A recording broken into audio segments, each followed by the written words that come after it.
இந்த வீடியோல ஒரு முக்கியமான நிகழ்வை பத்தி தான் பார்க்க போறோம். மஹதி அலைஹிஸ்ஸலாம் அவர்கள் தோன்றிவிட்டார்களான்னு சொல்லிட்டு நீங்க பாத்தீங்கன்னா வருடந்தோறும் உம்ராவுக்கும் ஹஜ்ஜுக்கும் நிறைய பேர் கூட்டம் கூட்டமாக வெளிநாடுகள்ல இருந்து தவாப் செய்து கொண்டிருக்கிறாங்க. அப்படி இந்த தடவை உம்ராக்கு போன இடத்துல நடந்த ஒரு நிகழ்வு தான்.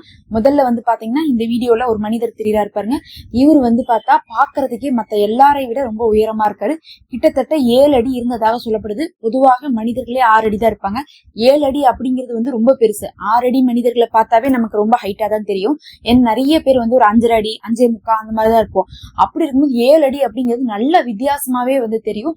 பாக்குறதுக்கே தனியா தெரிஞ்சிருக்காரு எல்லாரை விடவும். அதுக்கப்புறம் அவருடைய நெற்றி மூடின மாதிரி இருந்திருக்குது. கொஞ்சம் தலை மூடி இருக்கு, இருந்தாலும் நெற்றி அகலமா தெரிஞ்சிருக்கு. முகம் ரொம்ப பிரகாசமா இருந்திருக்கு, ரொம்ப அழகா இருந்திருக்காரு.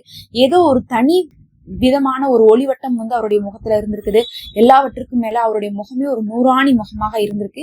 அதனால எல்லாருக்கும் ஒரு சந்தேகம், இப்ப பாலஸ்தீன் பிரச்சனை எல்லாம் போயிட்டு இருக்கு, ஒருவேளை இவர் மகதியா இருப்பாரோ, ஏன்னா உலகமே பிரச்சனையில தான் இருந்துட்டு இருக்குதுங்கிறதுனால மகதியுடைய வருகை நெருங்கி விட்டதா அப்படின்னு சொல்லிட்டு மக்கள் எல்லாருமே சந்தேகிக்கிறாங்க. முதல்ல நம்ம மகதி அவர்களை பத்தி நபி அவர்கள் சொன்ன ஒரு 3 அடையாளம் இருக்கு. அந்த அடையாளங்கள் இருந்தா கண்டிப்பா இதுதான் மகதின் அப்படிங்கறதே நம்ம தெரிஞ்சுக்கலாம். ஏன்னா மகதி அப்படிங்கிறவருக்கு அவரே மகதி அப்படிங்கிறது தெரியாது. அவரே தன்னை மகதின்னு சொல்லிக் கொள்ள மாட்டாங்க. அதனால மக்கள் கண்டுபிடிக்கிற மாதிரி இருக்கும். அதுக்கான அடையாளங்களை நபி ஸல்லல்லாஹு அலைஹி வஸல்லம் அவர்களே சொல்லிட்டு போயிருக்காங்க. எந்த ஆண்டு மகதி அவர்கள் வராங்களோ அந்த ஆண்டு ரமலான் இருக்கு பாருங்க, அதுல இரட்டை அடையாளம் தெரியும். ஒண்ணு முதல் பிறையிலே சந்திர கிரகணமும் 15வது பிறையில சூரிய கிரகணமும் நிறைவேறும் அப்படின்னு சொல்லியிருக்காங்க. இதுவரை உலகத்துல அப்படி நமக்கு நடந்ததே கிடையாது. ஆனா அந்த ரமலான்ல நடக்கும்னு சொல்லியிருக்காங்க. இப்ப நமக்கு வந்திருக்காங்கன்னா நம்ம சென்ற ரமலானை தான் கணக்கு பண்ணணும். இப்ப எந்த ரமலான் நமக்கு முடிஞ்சிருக்கோ அதுதான் நம்ம கணக்கு பண்ணோம். அப்ப சந்திர கிரகணமும் சூரிய கிரகணமும் நடந்துச்சான்னு கேட்டீங்கன்னா கிடையாது. அப்ப நமக்கு அது நடக்கல. அதே நேரத்துல 2வதா என்ன சொல்லியிருக்காங்கன்னு பாத்தீங்கன்னா, அந்த ஆண்டு சவுதியில ஆட்சியாளர்களே இருக்க மாட்டாங்களாமா. மன்னர், கவர்னர் இவங்க யாருமே இருக்க மாட்டாங்களாமா. அவங்க இறந்துருப்பாங்களாமா. அதனால யார் ஆட்சிக்கு வருது அப்படிங்கக்கூடிய ஒரு குழப்பம் இருந்துட்டு இருக்கிறதுனால அங்க பதவிக்கு ஆள் இல்லாம இருப்பாங்களாமா. இப்ப சவுதியில பதவிக்கு ஆள் இல்லையான்னு கேட்டா கண்டிப்பா இருக்கிறாங்க. அவங்க ஆட்சி செஞ்சுட்டுதான் இருக்கிறாங்க. அப்ப 2வது அடையாளம் தோத்துருக்கு. 3வதா பாத்தீங்கன்னா அங்க ஒரு பெரிய திருட்டு நடக்கும் அப்படின்னு சொல்லப்படுது சவுதியில. 4வது அடையாளமாக பாத்தீங்கன்னா மினா இருக்குல்ல, மினா கூடாரம், ஹஜ்ஜுடைய நாட்கள் அந்த மினா கூடாரம், அந்த இடத்துல ரத்த பெருக்கெடுக்கும்னு சொல்லியிருக்காங்க. இந்த ஆண்டு ஹஜ் நடந்துச்சு, அப்படி ஏதாவது சண்டை நடந்துச்சான்னு கேட்டா கிடையாது. ஆனா அந்த ஆண்டுல என்ன நடக்குமாமா, பெரும் கலவரம் ஹாஜிகள் இறந்து போவாங்களாமா. அவங்களே ஒருத்தவங்க வெட்டி கொள்வாங்களாமா. எந்த அளவுக்குன்னா ரத்தம் எல்லாம் மழைநீர் தேங்குறது மாதிரி தேங்கி நிக்குமாமா. அந்த மாதிரி நடந்துச்சான்னு பார்த்தா இப்ப அப்படி நடக்கவே இல்லை. ஆனா அப்படி ஒரு விஷயம் நடந்தாதான் மஹதி அவர்கள் வருவாங்கன்ட்டு நபி ஸல்லல்லாஹு அலைஹி வஸல்லம் அவர்கள் சொல்றாங்க.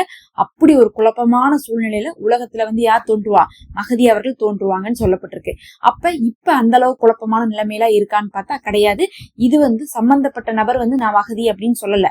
இன்னும் நிறைய ஊர்ல இருக்கிறவங்க எல்லாம் தானாவே தன்னை மஹதின்னு சொல்லிட்டு சும்மா காசு சம்பாதிச்சுட்டு இருக்காங்க. ஆனா இந்த மனிதர் அப்படி எல்லாம் சொல்லல.